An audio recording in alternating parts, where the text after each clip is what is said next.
Well, I just got out of work. I had a very interesting day. And you know what I want to do? We're going to talk about ice.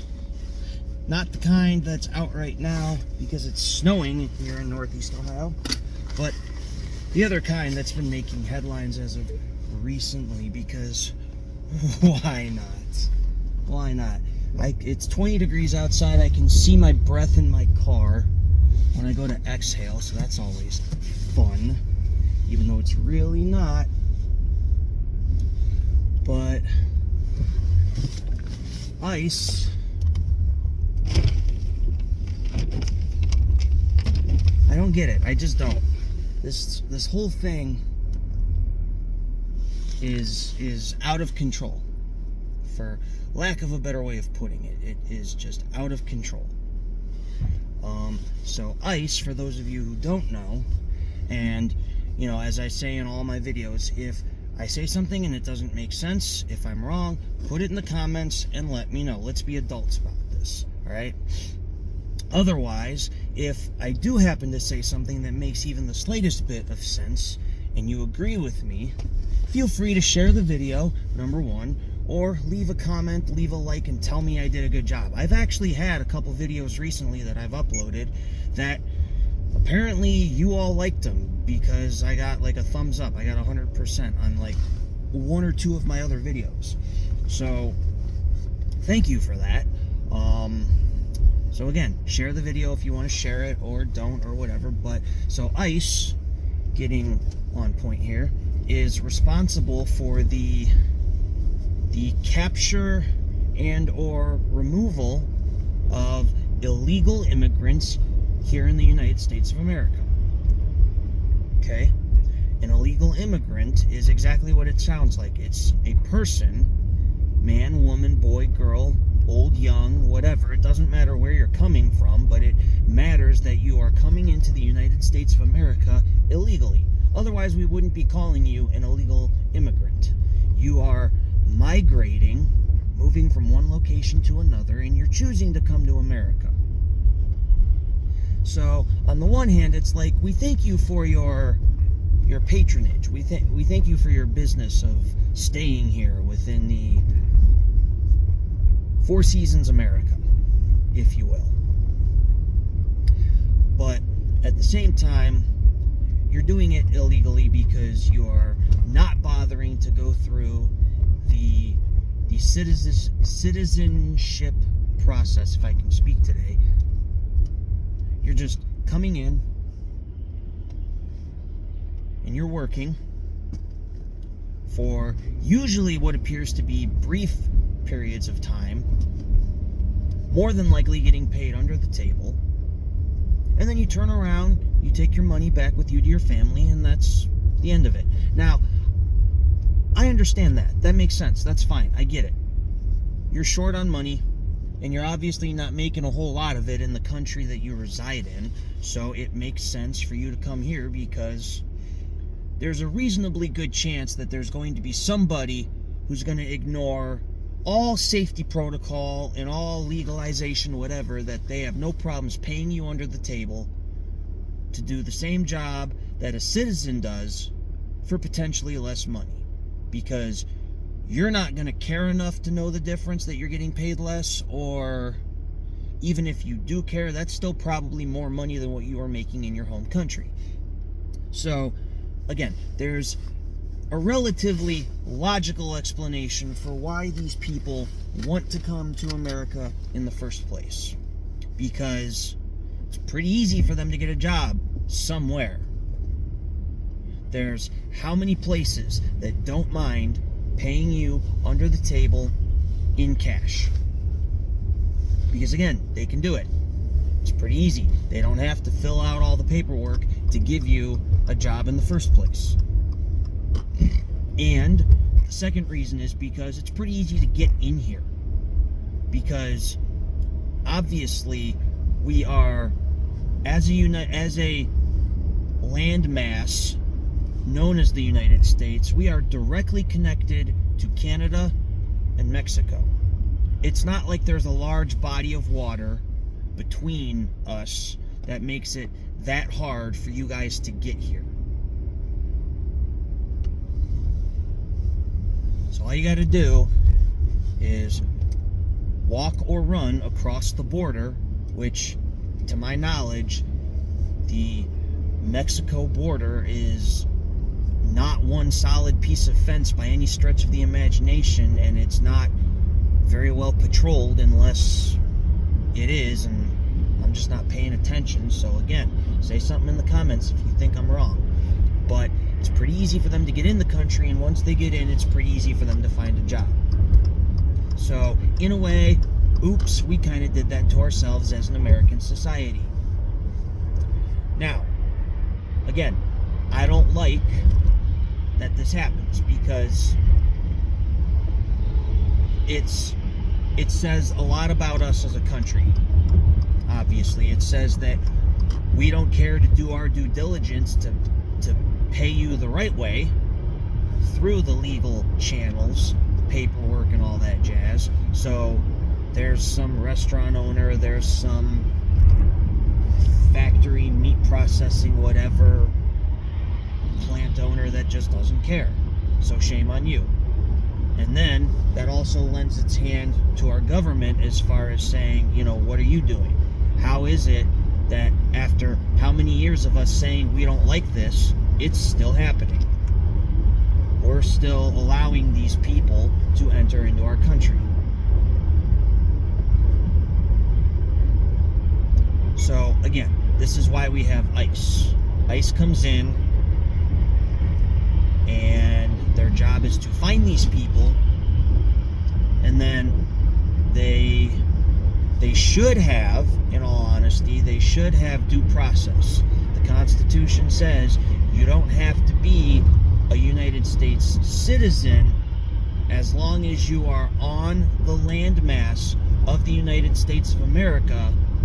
And I'm not quoting it directly, but it says as long as you are on the landmass known as the United States of America, including Alaska and Hawaii, that means you are afforded due process. So even if you are an illegal immigrant, you still have to go through the judicial system, same as everybody else. That does not mean that you get thrown into some whatever concentration camp just for the heck of it. Okay, that shouldn't happen. Okay, should not happen. So the problem with ICE as of recently is that we've discovered that there is a gross misuse of power and a total incompetence amongst its members. Most recently, there was a baby that was hit with tear gas. Now, I don't know about you, but I don't think that's cool. Okay? It's not cool. Tattoos are cool. Piercings are cool. Eating your Wheaties is cool.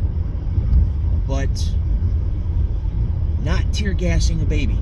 Okay? Now, you could sit here. I don't know the specifics. I don't know if it was intended, unintended. Maybe it was a casualty. You just happened to be really, really close. And your kid just happened to get caught in the crossfires. But I still think it lends itself to have a discussion with these ICE officers and go, why are you even using tear gas? Is my question. At what point do you think you really need tear gas to get illegal immigrants out of the country? You capture them, you put them in handcuffs, you hand them off to the judicial system, and then the judicial system has to decide whether or not they're actually committing a crime. And if they are, then you send them back to Mexico. That's what you do. You have a bus full of illegal immigrants, and you send them back to Mexico or Canada or wherever the heck they come from. I'm just using Mexico as one example. That doesn't necessarily mean that I have anything against the Mexicans by any stretch of the imagination. Okay?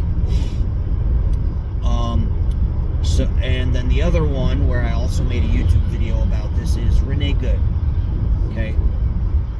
The way I saw the videos, because there was obviously a lot of video footage being taken that day, I interpreted it as she was in her car, minding her own business with her partner, and then all of a sudden these ICE agents came up to her car and said, "We need you to get out of the vehicle." She chose not to get out of the vehicle. The ICE agents, officers, whatever, got relatively agitated, pulled on the driver's door handle to try and get her out of the vehicle, and then she said, "Well, I'm not dealing with this. I don't want to be a part of whatever this is about to become, so I'd like to get away." I don't think she had any intention of driving over the officer and or hurting him, but she did. I would assume that what she was doing was an accident, that she had no viable intention of purposely hurting the officer. Now, we can't ask her because she's no longer with us, because the officer felt that his life was in danger, even though all he had was like a bruised rib or something. You know, the news reports are coming out now, "Oh, he has internal bleeding." Probably not. I'll bet you somebody's over-exaggerating that whole spiel, because the officer was still standing at the end of the video that he was capturing with his own, what appears to be, cell phone camera. My God. These guys don't come equipped with body cams? State-issued, government-issued body cams? No. I gotta take my iPhone 13 and duct tape it to myself? No, that's not how that should work. So, again, it seems that these agents are misusing their power, so to speak, number one. And number two, it seems like they have a clear misunderstanding of who actually is an illegal immigrant. Like, I've been saying this in my head for quite some time, that police officers on TV shows seem to do a much better job than the police officers in real life. I've seen enough episodes of Law and Order over the years that I just know better that these guys do a better job on TV than they do in real life. It's that simple. It is. So there is clearly a gross misunderstanding of what you're supposed to be doing and who you're supposed to be going after. Let's just get that abundantly clear. Now, the other thing that I just recently found out that I was reading up on is how you get paid as an ICE agent. And I found this mildly infuriating and interesting for a lot of reasons. So first off, you get paid $50,000 to be an ICE agent. Over the course of 5 years. I make that in 1 year. Full-time working in a factory. So an ICE agent is getting paid less than what I get paid to work in an aerospace factory. You get paid $50,000, so you get $10,000 a year. 10, 20, 30, 40, 50. 5 years. Now, the rule is that you have to work all 5 of those years, which means you're going to be working for an extra year after Trump gets out of office. Gee, I wonder what's going to happen then when the new president comes in and has to deal with all this ICE BS if it continues the way it's continuing. You have to work all 5 of those years, otherwise, if you quit early, if you leave early for whatever reason, you have to pay back the money that was already paid to you. So let's say I work for 1 year as an ICE agent. I finish out my year, they pay me the 10 grand, however that works. And then second year comes around and I say, no, thank you, I don't want to do this anymore. I now owe the government 10 grand. Despite whatever it is I might have already spent that 10 grand on, I now owe the government 10 grand, if I understand this correctly. So now they're basically baiting you into working a job for 5 years You have to stick around. No one ever said there were benefits or anything to this job. It's just, you're an ICE agent, that's it. No body cam.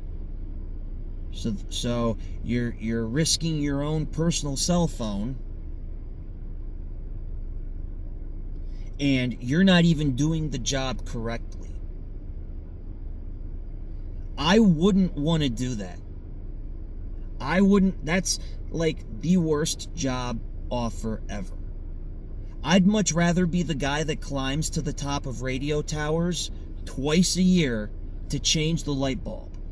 There's like one light bulb at the top of every radio tower that's red, and it flashes or whatever to let incoming air traffic know, hey, here's the top of the tower, don't hit it, avoid it. And you only have to do it twice a year that you go out there to change that light bulb. You climb up to the top, and then when you're done, you can like skydive off the thing if you want. And you get paid like $100,000 to do it. So twice a year you get to do that for $100,000, and then the rest of the year you could still probably work another job that's full-time with benefits. So I'd rather do that, because that's potentially way less riskier than me being an ICE agent, and I only have to do it twice. You just climb up to the top, change the light bulb, and then parachute back down. I'd rather do that than be an ICE agent. Name me a job that you'd much rather do right now in society than be an ICE agent. Let's see what you have to say. So, again, this is all very interesting, if nothing else. And in a way, I feel bad for these men and women. I'm assuming there's women that do it too. I feel bad for these individuals that are ICE agents. You're showing your true colors by putting on a mask that you don't want people to know what it is you do for a living. You can't find the actual illegal immigrants. And even then, it all goes back to the point of, even if you kick these illegal immigrants out of the country, how does that solve half of the other problems that we have in the first effing place? That's not going to make my rent go down, because the person who owns my house is probably not an illegal immigrant. It's probably somebody else who's a U.S. citizen. So what do you do to get that guy to lower my rent? Or the apartment building owner. What do you do to get them to lower my rent? So I'm not personally saying that I want these illegal immigrants out of the country, per se, but you are by definition breaking the law when you don't follow the process of becoming a citizen in the first place. Now, granted, I haven't taken the test, so I don't know how easy that is to even get into the country. I can't imagine it's easy. I'm sure I'd even probably fail it myself. But no, what is going on with ICE right now is inhumane, to say the least, and it is your right. It is the Second Amendment right for anybody in the United States to own a gun. And if ICE agents are coming after you and you are a legal U.S. citizen, get a gun, fight back as best as you can without getting yourself shot and without having to shoot somebody else, of course, because then that's a whole other can of worms. But that is my thought on the subject matter. That's what I think. Enjoy your day.